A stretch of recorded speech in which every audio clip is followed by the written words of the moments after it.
Jeremiah 2, verse 1. Moreover, the word of the Lord came to me, saying, Go and cry in the ears of Jerusalem, saying, Thus saith the Lord, I remember thee, the kindness of thy youth, the love of thine espousal, when thou wentest after me in the wilderness, in a land that was not sown.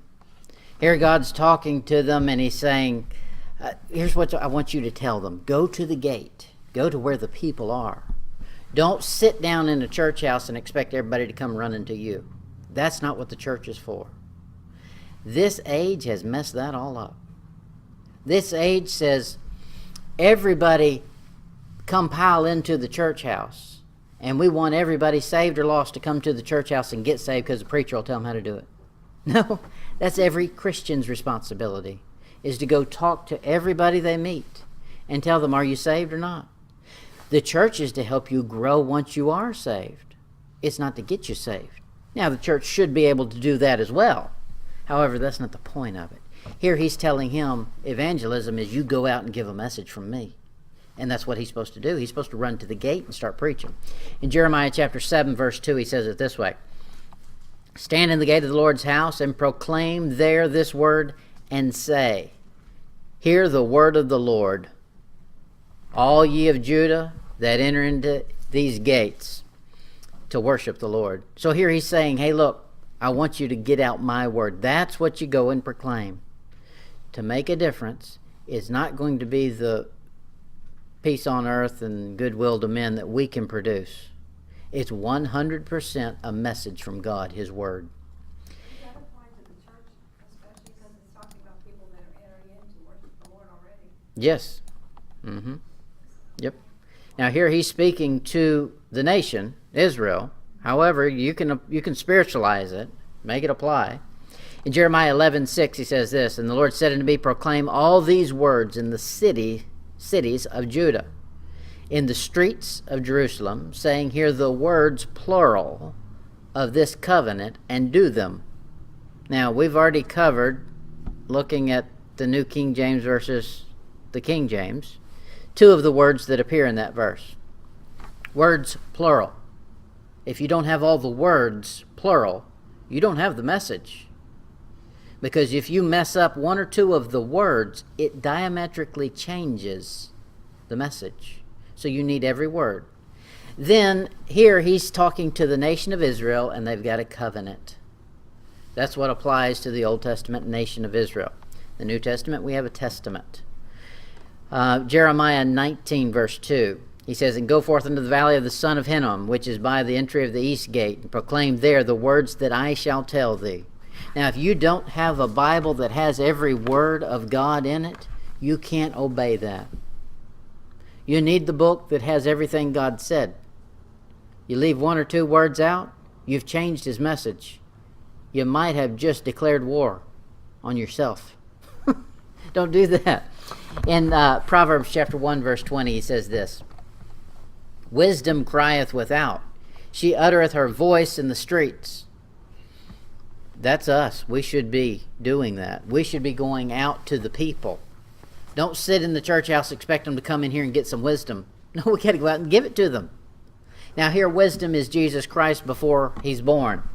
It's Jesus Christ personified. But notice, it's uttering vocally. It's not living a lifestyle of love and peace and joy and everybody's just going to come up to you and want to be just like you. No, I doubt it. I doubt it. What they'll notice is what they hear you say. And what most people are saying would turn Jesus' ears blue if he were walking this earth again. In Proverbs 8, verse 1, he says, Doth not wisdom cry, and understanding put forth her voice? She uttereth in the top of the high places, and by the way in the places of the paths. She crieth at the gates, at the entering of the city, at the coming of the doors. Unto you, O men, I call. My voice is to the sons of man. Okay, that's what's supposed to be going on. We're supposed to be vocally telling a message from God. That was what Jeremiah's burden was. Hey, look, God has a message. Israel is in a bad way. And they were about to be destroyed. And God's trying to give them warning. So he does that through Jeremiah. Well, guess what? The same thing's going on right now. People are dying left and right. And there's destruction declared against anybody who's God's enemy. We're supposed to be giving them warning how they can avoid the judgment. In Isaiah 58 verse 1, he says, "Cry aloud, spare not, lift up thy voice like a trumpet." Now, I like the way he said that, because there's no way to misconstrue what he's talking about. Does he mean I just need to live it and let everybody see what a good life I have, and then they'll want to be just like me and become a Christian? No, he didn't say that. He said, lift your voice up just like a trumpet. A trumpet is the loudest instrument you can find. You don't want to be around somebody trying to learn to play the trumpet. Your ears start bleeding shortly after lesson 2. Toby would say the same thing about the banjo. The banjo is a loud instrument. A bluegrass banjo is a loud instrument. A guitar is a soft instrument. Guitar, you could learn to play that, and people could probably tune it out. You can't tune a banjo out. In Jonah chapter 1, verse 2, he says this, "Arise, go to Nineveh, that great city, and cry against it, for their wickedness has come up before me." Now, I like the way he says great in there. Great, as in massive, big, large. But also great as in potential. They did have great potential, and they did turn. The whole city turned. Now, the people that we're supposed to go to, they have great potential as well. And that's why we go to them. That's why we try to tell them, hey, Jesus Christ says, "I'm the way, the truth, and the life. No man cometh to the Father but by me." There's only one way to get to heaven. That's Jesus Christ. You don't have Jesus Christ, you don't have life. And that's our job, is to go out and warn them. That's what Jeremiah is doing here. He's going out to give a message direct from God. In Matthew 11, verse 15, Jesus Christ shows up. He does the same thing. He declares this, "He that hath ears to hear, let him hear." He didn't say eyeballs to see how great I live a life of peace and goodwill to men. No, he says if you've got ears, listen to what I'm yelling at you. We should be speaking it. It should come out of our mouth vocally. In Jeremiah 2 verse 2, he says, saying, "Thus saith the Lord, I remember thee, the kindness of thy youth." God knows everything we've done, and there's certain things he chooses to dwell on that are special to him. You know, God has emotions. People don't think about it often, but he does. Here he's saying, I remember some good things about you, the kindness you had toward me in your youth. People are not very kind. People don't even think about God. But if they were to think about God, there's few people who do anything that would move the heart of God. You should strive to do something that makes you pleasantly remembered by God. He says over there in the book of Malachi that everything's going bad, everything's going from bad to worse, and there's a handful of people down there who are remembering God, and they speak often one to another about him. And he says, I'll write a book of remembrance for those people, and those are going to be my special jewels when I come back. That's right. So here he's saying, I remember thee, I remember something great about you. Now the way they were acting right now was not great. They're about to go into destruction. He's trying to turn them from it. But he's trying to tell them, I'm not a cruel ogre like you think I am. He says, I remember some good things about you. God is a just God, but he's also a kind God. That's right. We're still breathing. He's being kind. Amen.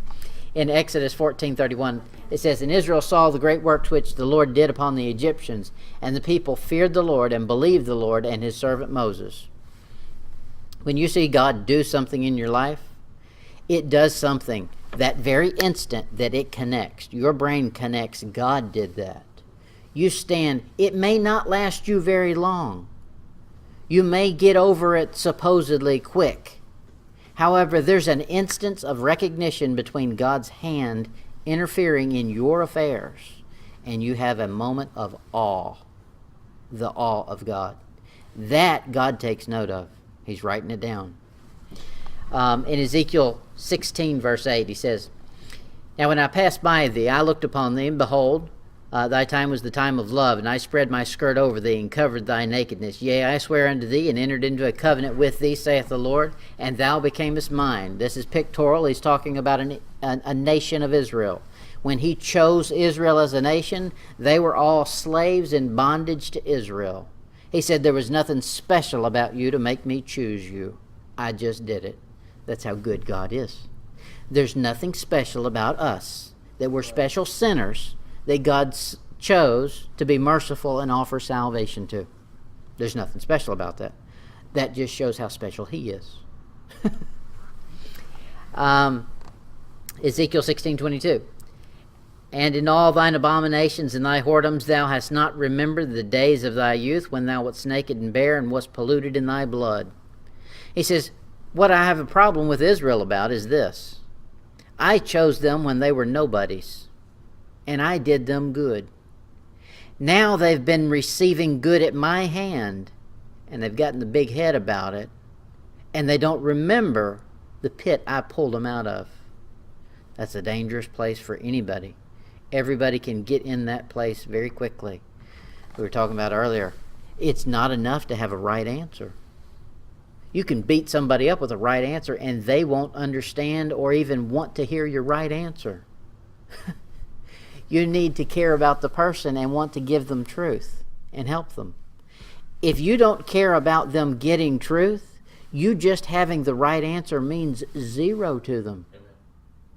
You've got to care. Now, there's more to it than that. It's not an intellectual thing, it's a spiritual thing. You've got to ask God to reveal truth. Bob Jones Sr. used to say it this way: brains can be borrowed, truth must be revealed. That's exactly right. Anything intellectual I can borrow from Google or any other place I choose to get my information from. However, God's truth has to be revealed by God himself. I cannot reveal that to you. That comes between an individual and his reading God's word and God clicking the on switch in his brain so he understands it. That God will do. That requires a lot of prayer on our part before we bring a message. All right, that'll do it for tonight, because I'll go all night if we don't stop it somewhere.